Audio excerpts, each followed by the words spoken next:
कोनो लड़का लड़की की शादी होती है तो देखुआरी होता है, देखा देखुअल जगह बोलते हैं। तो मैं देख के आते कोचिंग में एगो लड़का पसंद बा, एक ठो लड़का हमारे नियन खड़ा हुआ क्लास में, बोला सर आशिकाना।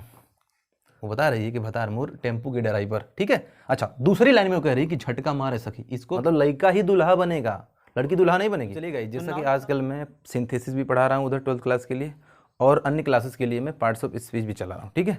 पार्ट्स ऑफ स्पीच में हम जो है नाउन, प्रोनाउन और एडजेक्टिव को डिस्कस कर चुके हैं, ठीक है। हमने नाउन को बखूबी डिस्कस किया है कि दुनिया का कोई भी अगर वस्तु है, कोई भी व्यक्ति है, कोई सामान है, अगर उसका नाम है, आप ऐसे भी कह सकते हैं अगर कोई नाम है तो वो नाउन है, ठीक है जी। किसी का भी नाम हो वो नाउन है। उसकी जगह, अच्छा नाम की जगह पे कोई आए ना तो उसे प्रोनाउन कहते हैं, ठीक है। अगर भाई आप किसी का नाम नहीं जान रहे तो आप कहेंगे ना कोई मिलने आया है, कोई आया है, तो कोई आप किसकी जगह बोले, करे नामों की जगह ना, तो प्रोनाउन हो जाएगा। जैसे मान लीजिए लड़कियों भी कहती हैं कोई परदेसी मेरा दिल ले गया, है ना। मतलब कोई लड़का मुझे देख रहा है, कोई लड़का मुझे फॉलो कर रहा है, उसका भी नाम नहीं पता उसे, जब तक वो क्या बोल रही है, प्रोनाउन बोल रही है, ठीक है। घर पे भी कहती है कि मम्मी जो है कोचिंग में एगो लड़का पसंद है, शादी ओकरे से करेंगे, ओकरे से करेंगे, ओकर नाम नहीं बता रही, करे ओकरे से करेंगे, मतलब उसके नाम की जगह कुछ रख रही हो तो प्रोनाउन है। बखूबी हमने डिस्कस किया है कि प्रोनाउन क्या होता है बालक, ठीक है। लास्ट में हमने एडजेक्टिव पढ़ा है आपको पार्ट्स ऑफ स्पीच के वीडियो लेक्चर में, जहाँ पे हमने बताया है कि नाउन या प्रोनाउन के बारे में इन्फॉर्मेशन देने वाला हर एक शब्द एडजेक्टिव नहीं होता है, हर एक शब्द एडजेक्टिव नहीं होता है। क्या है क्या नहीं है अब जाके देखिएगा, बताया मैंने कि अगर किसी की विशेषता बताई गई है तो उसे एडजेक्टिव कहते हैं। देसिया में अगर हम बताएं तो जैसे मान लीजिए कोनो लड़का लड़की की शादी होती है तो देखुआरी होता है, देखा देखुअल जगह बोलते हैं। तो मैं देख के आते इतना कहते हैं अरे लड़कियाँ तो बहुत गोरी है, लड़का बहुत काला है, ये उसकी विशेषता है, उसकी क्वालिटी है। या फिर आप कहते हैं जैसे ना कि मैं जा रहा हूँ कलम लेने, पेन लेने जा रहा हूँ, तो पेन एक तो नाम है, ठीक है, तो नाउन हो गया। और कैसी कलम लेने जा रहे हैं भैया, हम नीली पीली काली गुलाबी लेने जा रहे हैं, तो ये उस पेन के बारे में इंफॉर्मेशन है, तो ये एडजेक्टिव है। अच्छा 2 4 6 लूँगा पेन, तो वो भी तो पेन के बारे में इंफॉर्मेशन है ना कि मैं 4 पेन लूँगा 6 पेन लूँगा भैया, तो ये भी एडजेक्टिव है। चाहे उसकी क्वालिटी बताए तो क्वांटिटी बताए, कुछ भी बताए तो वो एडजेक्टिव होता है, ठीक है बालक। आ जाओ, तो नाउन किसी का नाम हो गया, जूते में कुछ घुस गया, अगर हम जानते कि कंकड़ घुस गया तो कंकड़ का नाम नहीं ले लेते, कील का नाम ना लेते, ले लेते ना जी, लेकिन पता ही नहीं है नाम, नाम नहीं पता है, या फिर नाम के रेपिटेशन को रोकना चाहते हैं, नाम छुपाना चाहते हैं ना। कोचिंग में एगो लड़का पसंद बा, तो वो उसके नाम की जगह पे कुछ कहेंगे तो वो प्रोनाउन होगा, ठीक है। बाकी नाउन और प्रोनाउन के बारे में इंफॉर्मेशन देने वाले शब्द को हम क्या बोलेंगे, एडजेक्टिव बोलेंगे, ठीक है। काला साड़ी वाला गाना गाया था मैंने एडजेक्टिव वाले वीडियो में, तो साड़ी की विशेषता बता रहा है काला, इसलिए वो काला क्या बनेगा जी, एडजेक्टिव बनेगा। तो जो भी आप पार्ट्स ऑफ स्पीच में नाउन प्रोनाउन और एडजेक्टिव को सीखे हैं, ये सिर्फ अभी आपने शब्द सीखा है। अगर आप वर्ब को सीख जाएंगे, जो आज के एपिसोड में हम डिस्कस करने वाले हैं, today we are gonna discuss about verb. आज हम ना वर्ब को डिटेल में डिस्कस करने वाले हैं कि वर्ब क्या होता है। अच्छा, अगर बालक हम वर्ब को सीख गए ना, तो नाउन प्रोनाउन ऐसे होते हैं शब्द जो सब्जेक्ट बनते हैं। जैसे कोनो आदमी ही दूल्हा बनेगा, मतलब लड़का ही दूल्हा बनेगा, लड़की दूल्हा नहीं बनेगी। तो नाउन प्रोनाउन अगर आप सीख गए तो ये सब्जेक्ट बन जाएगा किसी सेंटेंस का। अगर वर्ब सीख जाएंगे तो अब सेंटेंस तैयार हो जाएगा। मतलब कि वर्ब जो है ना, वो ग्रामर का या किसी भी सेंटेंस का सबसे बड़ा हथियार है। बिना वर्ब के आप कोई सेंटेंस नहीं बना सकते हैं। कहने का मतलब है आप ना 100 बात की एक बात, मतलब गठिया लीजिए, कहें एक बात गठिया ला चुनरिया में, तो तुम भी गठिया लीजिए इस बात को कि मेक इट अ पॉइंट, गांठ बांधने को बोलते हैं, make it a point, make it a point कर लीजिए कि without verb any sentence is not possible. कोई जो वाक्य है वो पॉसिबल ही नहीं है वर्ब के बिना, ठीक है। तो आज हम वर्ब सीख करके सेंटेंस भी बनाना आगे सीख जाएंगे। अब वर्ब क्या होता है, वर्ब को लोग हिंदी में क्रिया बोलते हैं। कुछ तो ऐसे बताते हैं जैसे आना जाना रोना नहाना धोना सोना, ये सब क्रिया है। मतलब डेफिनेशन में ऐसे लिखवा देंगे, verb is a doing word. जो क्रिया होता है ना, वह एक काम होता है। कुछ टीचर तो ऐसे ही बताते हैं कि जिसके लास्ट में ना आएगा ना, वो क्रिया हो जाएगा, आना जाना रोना धोना नहाना। तब तक एक ठो लड़का हमारे नियन खड़ा हुआ क्लास में, बोला सर आशिकाना। सर दीवाना भी लास्ट में आ रहा था, क्या ये दीवाना क्रिया है क्या? नहीं ना बालक। तो देखो, हम रटेंगे नहीं, हम बात को समझेंगे, हम काबिल बनने की कोशिश करेंगे कि अगर कोई चीज़ है तो क्यों है, ठीक है। फिर मेरे वही पुरानी डायलॉग्स, क्यों है, कैसे है, क्या नहीं है, सब डिस्कस करेंगे डिटेल में। देखो बात, क्रिया क्या होता है। अब क्रिया की डेफिनेशन जो भी कुछ आप पढ़े हों, उसमें मैं ये चीज़ ऐड करना चाहूँगा या फिर उसी को मैं थोड़ा मॉडिफाई करना चाहूँगा, तो आप समझना क्या है। इसमें लिखा गया है कि वर्ब इज अ वर्ड। क्रिया वह शब्द होता है, या फिर आप कह सकते हैं क्रिया एक ऐसा शब्द होता है दैट जो सोज दिखाता है, रिप्रेजेंट करता है, प्रदर्शित करता है एन एक्शन। ये बड़ी बात है, ये आपको समझना है कि वर्ब जो होता है ना, वो एक्शन को रिप्रेजेंट करता है और अथवा स्टेट ऑफ बीइंग, ये दूसरी बड़ी बात है, या फिर किसी चीज के होने को दर्शाता है। बात को समझना। आप ऐसे भी कह सकते हैं वर्ब शोज एन एक्शन और ए स्टेट ऑफ बीइंग, यानी जो वर्ब होता है ना वो एक एक्शन, एक एक्टिविटी को शो करता है, या फिर किसी के सिचुएशन को, कंडीशन को, इंट्रोडक्शन को शो करता है, उसको इंट्रोड्यूस करवाता है। अगर एक्शन नहीं रिप्रेजेंट कर पाया तो वह उसकी अवस्था को बताता है। तो हिंदी में भी हम यही बोलते हैं, किसी काम के करने या होने की दशा को हम क्या बोलते हैं? क्रिया बोलते हैं। ठीक है बालक, आ जाओ देखो। तो वर्ब क्या होता है, क्रिया क्या होता है? अगर मैं आपको समझाने की पूरी कोशिश करूं तो मैं ऐसे भी लिख सकता हूं कि वर्ब बराबर, थोड़ा गणित में देसी अंदाज में समझते हैं, वर्ब वो होता है जो एक्शन को रिप्रेजेंट करता है, मतलब किसी काम को, किसी एक्टिविटी को शो करता है। ठीक है, या फिर ये स्टेट ऑफ बीइंग को शो करता है, मतलब किसी के कंडीशन में लिख दूं, इंट्रोडक्शन लिख दूं मैं, उसकी सिचुएशन लिख दूं मैं, उसके बारे में कोई इंफॉर्मेशन देता है। ठीक है, उसकी अवस्था को बताता है, स्टेट। बालक समझना, तो क्रिया एक्शन बताता है या फिर स्टेट ऑफ बीइंग को बताता है। एक एग्जांपल मैं रखना चाहूंगा और भाभी इसके बाद मैं तुरंत एक ऐसी बात बताऊंगा जिससे आपको जिंदगी भर याद रहेगा, भूलेगा नहीं। क्या है देखो,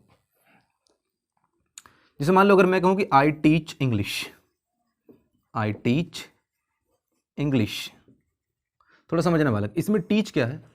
वर्ब है। ठीक है, अभी आप वो भी पहचान पाएंगे कैसे। टीच इसमें वर्ब है, और वर्ब वो होते हैं जो एक्शन को या फिर स्टेट ऑफ बीइंग को रिप्रेजेंट करते हैं। तो टीच इसमें पढ़ाना, पढ़ाना एक एक्टिविटी है, पढ़ा रहा हूं तो कुछ काम कर रहा हूं मैं, है ना, वर्क कर रहा हूं, कुछ एक्शन ले रहा हूं, कुछ एक्टिविटी मेरी हो रही है।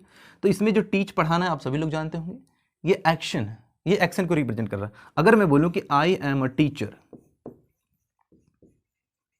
आई एम अ टीचर, मैं एक टीचर हूं, तो इसमें आया हुआ जो वर्ब है ना, ये वर्ब, ये एक्शन को नहीं रिप्रेजेंट कर रहा। मतलब मैं एक टीचर हूं, बताओ इसमें कोई काम है? मैंने कहा कि मैं एक गायक हूं, गायक हूं, मैं गा तो नहीं रहा हूं ना अभी, मतलब ये मेरी अवस्था को बता रहा है। तो ये वाला वर्ब जो है ना, वह मेरे बारे में, मेरे टीचर होने की अवस्था को इन्फॉर्म कर रहा है, मुझे इंट्रोड्यूस करवा रहा है, इसलिए ये वर्ब जो बनेगा वो स्टेट ऑफ बीइंग बनेगा। ठीक है बालक, एक तो भोजपुरी में बहुत ट्रेंडिंग गाना आया था कि भतार मोर टेम्पू के ड्राइवर, झटका मारे ला सखी, है ना। ठीक है, अब समझना क्या मैटर है उसका। उसका मामला यही है कि कोई लड़की है या फिर कोई जो औरत है वो अपनी सहेली से ये इन्फॉर्म कर रही है कि जो मेरा हस्बैंड है ना, भतार से बुरा मत मान। ठीक है, मैंने अभी शिव जी का कोई वो सीरियल आ रहा था, उसमें देखा कि पार्वती बोली कि मुझे बहुत भूख लगी है। वो शिव जी बहुत तपस्या में बिजी थे, तो पार्वती बोली मुझे बड़ी भूख लगी है, महाराज जो है आप आंखें खोलिए, खाने का व्यवस्था करिए हमारे। तो शिव जी जो है पूरे तपस्या में लीन है, वो आंखें नहीं खोलते हैं। तो वो गुस्से में तमतमाती रहती हैं, बोलती रहती हैं, बोलती जाती हैं और बोलती हैं कि आप मेरे भतार हैं, समझ रहे हैं, हस्बैंड है आप मेरे, आपके यहाँ मैं आई हूँ तो आप ही मेरे खाने पीने का प्रबंध करेंगे। भतार का मतलब समझ रहे हो, मतलब जिसका भरण पोषण करने वाला जो हो, जिसको भर करके तार करे, आप समझ रहे हैं, तार देना, जिसको ताड़ना, समझ रहे हैं ना, निर्वहन करना, इसका मीनिंग हो गया, आप समझिए।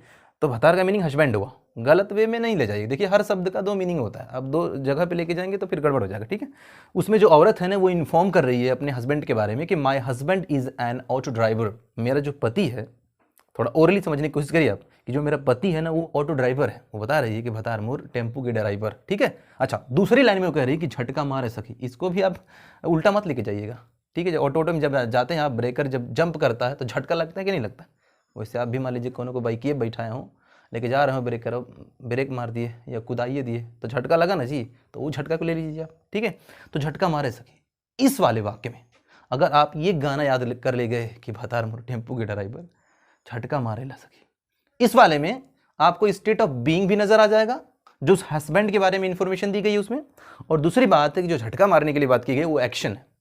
तो ये गाना मुझे क्रिया से रिलेट कर रहा था, इसलिए मुझे इस हार मान करके इस टॉपिक में रखना पड़ा जी।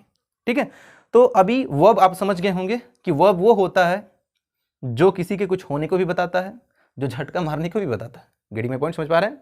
तो वर्ब वो चीज होती है जिसमें एक्शन भी होता है या फिर स्टेट ऑफ बीइंग भी होता है। आइए कुछ मैं आपको आगे बताता हूं जो आपकी किताब से थोड़ा परे है।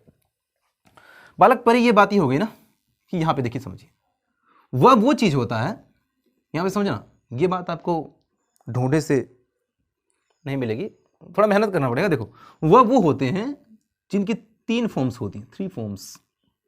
थोड़ा अगर आपको दिख नहीं रहा होगा तो माफी चाहूंगा मैं, आप मेरे शब्दों से, मेरी बातों से आप थोड़ा समझने की कोशिश करिएगा कि वर्ब वो होती हैं जिनके 3 फॉर्म होते हैं, 3 फॉर्म होती है, क्रिया वो होती है। अच्छा, वर्ब वो होते हैं जिनके 3 फॉर्म होते हैं, और वर्ब वो होती है जो टेंस को रिप्रेजेंट करती है। मैं आपको अभी साबित करके दिखाऊंगा। यहीं पे आप देख सकते हैं, अगर टीच एक वर्ब है तो बालक वर्ब की 3 फॉर्म होती है।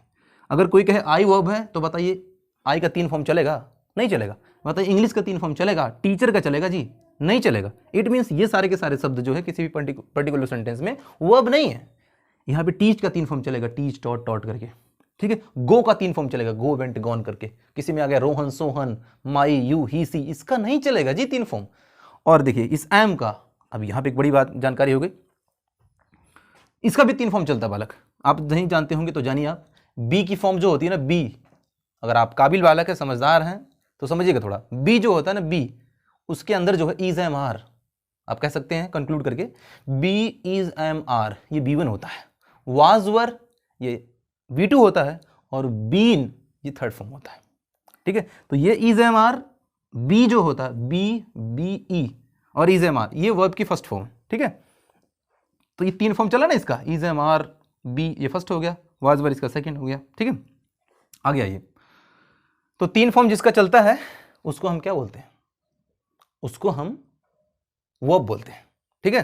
3 फॉर्म जिनके चलते हैं उनको वर्ब बोलते हैं। और दूसरी बात, वर्ब वो होते हैं जिनका टेंस होता है, मतलब टेंस का पता लगाना हो तो हम वर्ब पे नजर मारते हैं। समझ रहे हैं बात को? अच्छा देखिए, अब इस टीच देखिए, यहाँ पे V1 है तो ये प्रेजेंट इंडेफिनिट टेंस को शो कर रहा है, यहाँ पे इज एम आर है तो ये सिंपल प्रेजेंट टेंस को शो कर रहा है। आगे मैं 1-2 एग्जांपल और देना चाहूंगा, आप समझ पाएंगे कि वर्ब जो होती है उसके 3 फॉर्म कैसे होते हैं, टेंस कैसे होते हैं। बालक ये सब बात बहुत गहरी है, थोड़ा आप गहराई से समझने की कोशिश करिए। यहाँ पे मैं आपको समझाने की कोशिश कर रहा हूँ। देखिए, अगर मैंने बोला I am a YouTuber, YouTuber मैंने बोला, ठीक है। दूसरा अगर मैंने बोला कि आई वॉज अ यूट्यूबर, थोड़ा आप समझने की कोशिश करिए, ठीक है। अगर मैंने बोला I will be a YouTuber,